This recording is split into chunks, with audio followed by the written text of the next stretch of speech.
નમસ્કાર મિત્રો, ઇંગ્લિશ વાલા ચેનલ ઉપર આપ સૌનું સ્વાગત છે। મિત્રો, આપે જો આપણા ચેનલને સબસ્ક્રાઇબ ના કર્યો તો કરી લેજો।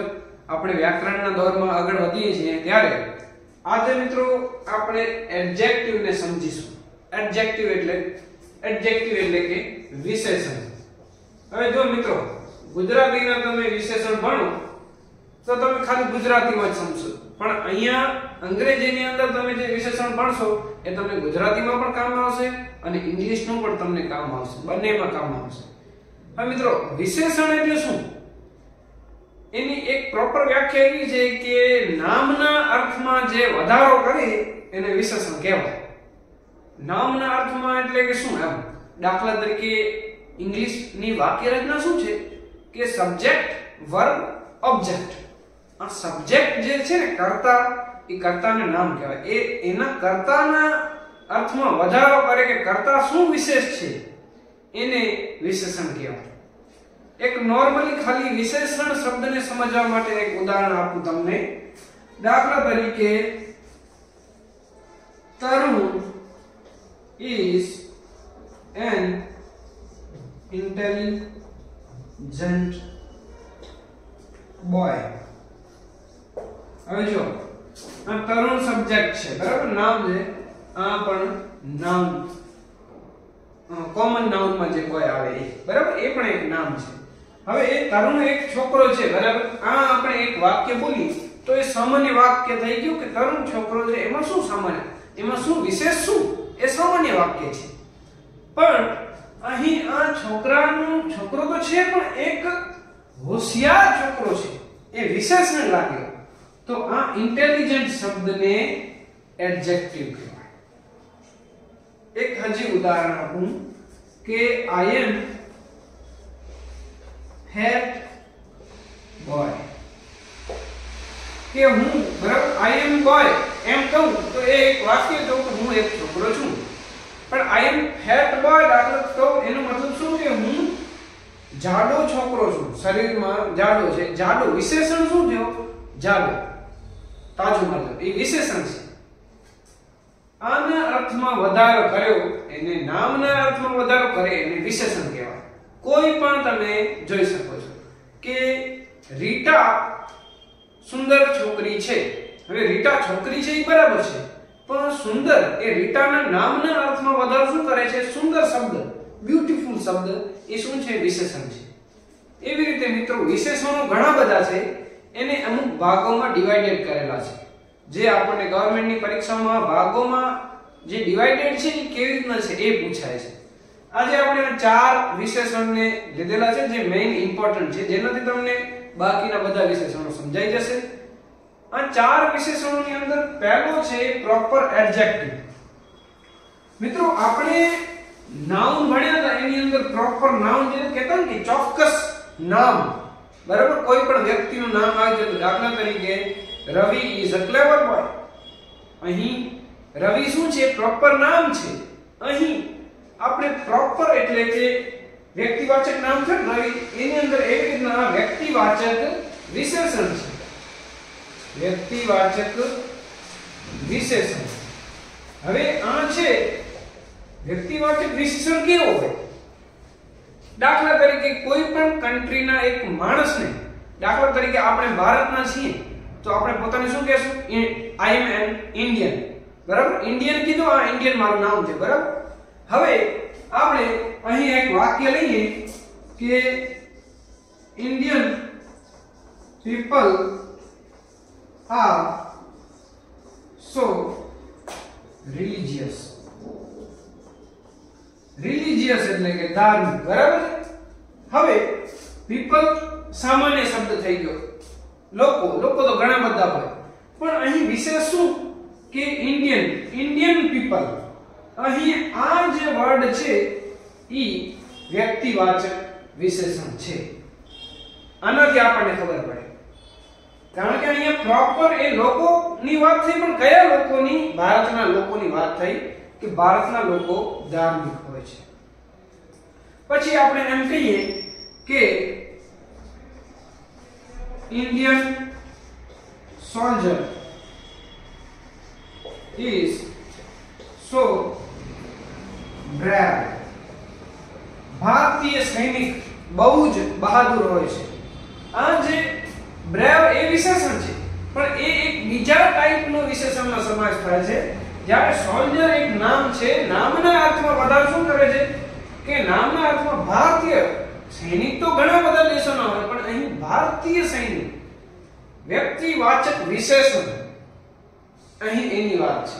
દાખલા તરીકે American people knows very well English, બરાબર. અહીં અમેરિકન પીપલની વાત છે. આ કોઈ પણ કન્ટ્રીના વ્યક્તિના લોકોની આપણે વાત કરીએ, એની આગળ એ કન્ટ્રીના આગળ American, French, Japanese, Chinese product are so cheap આપણે કહી શકીએ, કારણ કે ચાઇનાનો પ્રોડક્ટ વધારે ટકતો નથી, બરાબર. એટલે એ બધું બીજા નંબરની વાત છે, પણ અહીં આપણે મુખ્ય મુદ્દો શું છે સમજવાનો કે વ્યક્તિવાચક વિશેષણ. મિત્રો આશા છે તમને આ સમજાણું હશે. હવે આપણે ઇન્ટ્રોગેટિવ એડજેક્ટિવ તરફ જઈએ. ઇન્ટ્રોગેટિવ શબ્દથી આપણને ખબર પડે કે ઇન્ટ્રોગેટિવ આ ક્યાં પોલીસમાં ઇન્વેસ્ટિગેશન થાય, પ્રશ્ન પૂછતાછ. પ્રશ્નોમાં જે આપણે શબ્દો યુઝ કરીએ છીએ એને અહીં ઇન્ટ્રોગેટિવ એડજેક્ટિવ કહેવાય. દાખલા તરીકે આપણે એમ કહીએ કે what is your name question mark, અને આ what જે છે this is so that it is interrogative adjective. આ what છે where, દાખલા તરીકે where શું છે, where is your home, તારું ઘર ક્યાં છે. આ where જે છે ઇન્ટ્રોગેટિવ એડજેક્ટિવ કે જે તમે પ્રશ્ન પૂછો છો કાંઈક ઇન્ક્વાયરીના સંદર્ભમાં જવાબ મેળવવા માટે, અને તમે જે યુઝ કર્યો છે what, where, why, how much is your salary. આ શબ્દ how much જે છે એ ઇન્ટ્રોગેટિવ એડજેક્ટિવ માં આવે. કોઈ પણ શબ્દમાં તમે એમ કહો do you come with me, આ do જે છે એ શું છે ઇન્ટ્રોગેટિવ એડજેક્ટિવ. મિત્રો બહુ જ સરળ છે. જે શબ્દથી તમે પ્રશ્ન પૂછો છો એ શબ્દ જે છે એ ઇન્ટ્રોગેટિવ એડજેક્ટિવ છે. બહુ જ સરળ છે મિત્રો. હવે એડજેક્ટિવ્સ ઓફ નંબર્સ, આ બહુ મહત્વનું. ઘણા લોકોને આપણે નોર્મલી જે પટાવાળાની પરીક્ષા હોય, ક્લાર્કની પરીક્ષામાં આ પ્રશ્ન પૂછાતો હોય છે કે નંબર્સનો એડજેક્ટિવ્સ. આની અંદર આ પૂછવાની સંભાવના એટલા માટે છે કારણ કે આની અંદર બે પ્રકાર પડે છે. એક તો ગણી શકાય છે એવા, અને જે ગણી ન શકાય એવા એડજેક્ટિવ. ગણી શકાય એવા એને કેવા કહેવાય, દાખલા તરીકે I have 10 rupees, બરાબર. I have rupees એ તો સામાન્ય વાત થઈ ગઈ, પણ 10 રૂપિયા છે મારી પાસે. 10 આ 10 ગણી કેમ તમે 10 રૂપિયા છે, એ 10 જે છે એ છે સંખ્યાવાચક વિશેષણ. જે ગણી શકો છો તમે એને સંખ્યાવાચક કાઉન્ટેબલ એડજેક્ટિવ્સ. જેમ કે બીજા કહીએ કે I have been working here since 20 years.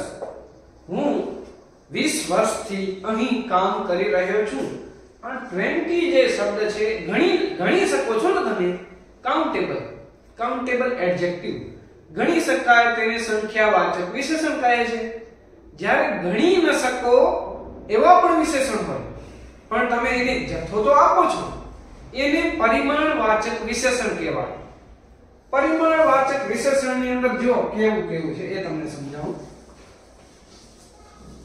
પરિમાણવાચક વિશેષણ જેમ કે તમે વાક્ય બોલો give me some water.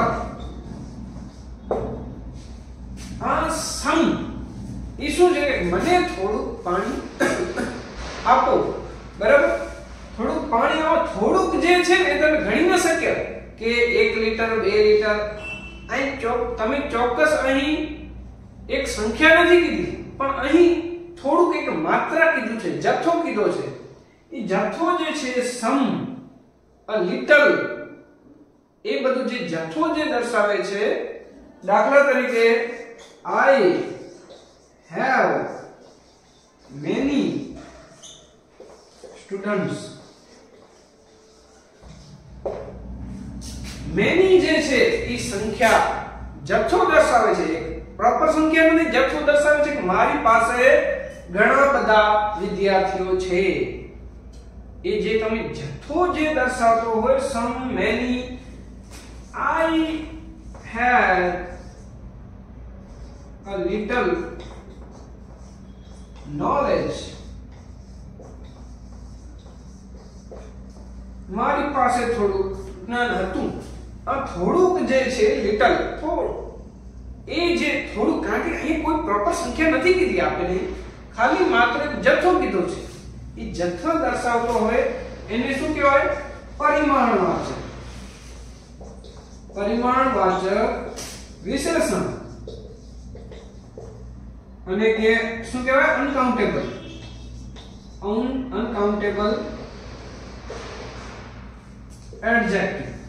કારણ કે ગણી નથી શકતા, એ પરિમાણ આવી ગયો અહીંયા. એક ગણી નથી શકતા પણ થોડુંક એક જથ્થો છે અનકાઉન્ટેબલ, અને જ્યારે ગણી શકો છો કાઉન્ટેબલ. એ દાખલા તરીકે 10, 20, 30, 40, 50 સંખ્યા કોઈ પ્રોપર કયો છું, એ કાઉન્ટેબલ એડજેક્ટિવ છે. મિત્રો સૌથી લાસ્ટ અને સૌથી સરળ અને સૌથી મસ્ત એડજેક્ટિવ છે પોઝેસિવ એડજેક્ટિવ.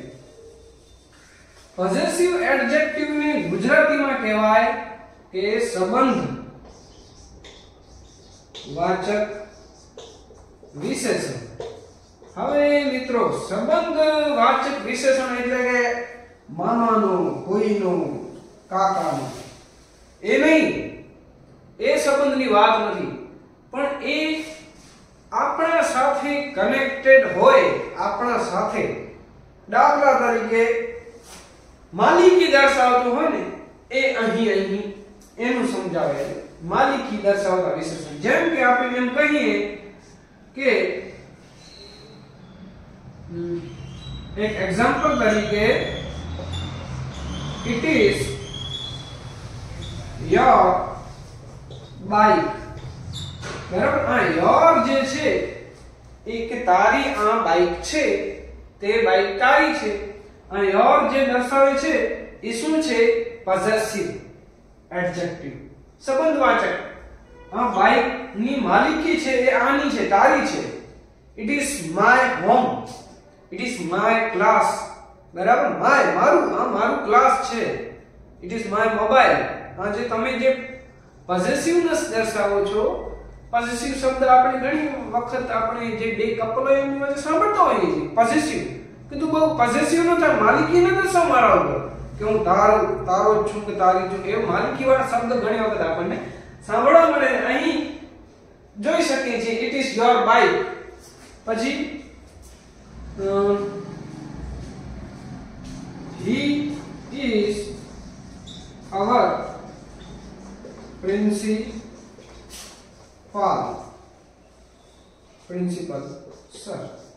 our એટલે કે આપણા તે આપણા પ્રિન્સિપલ સર છે. આપણાપણાનો ભાવ, આપણો, યો, તારો, આપણો, મારો, એમાં જે આપણી માલિકીનો ભાવ દર્શાવે. My, your, Har.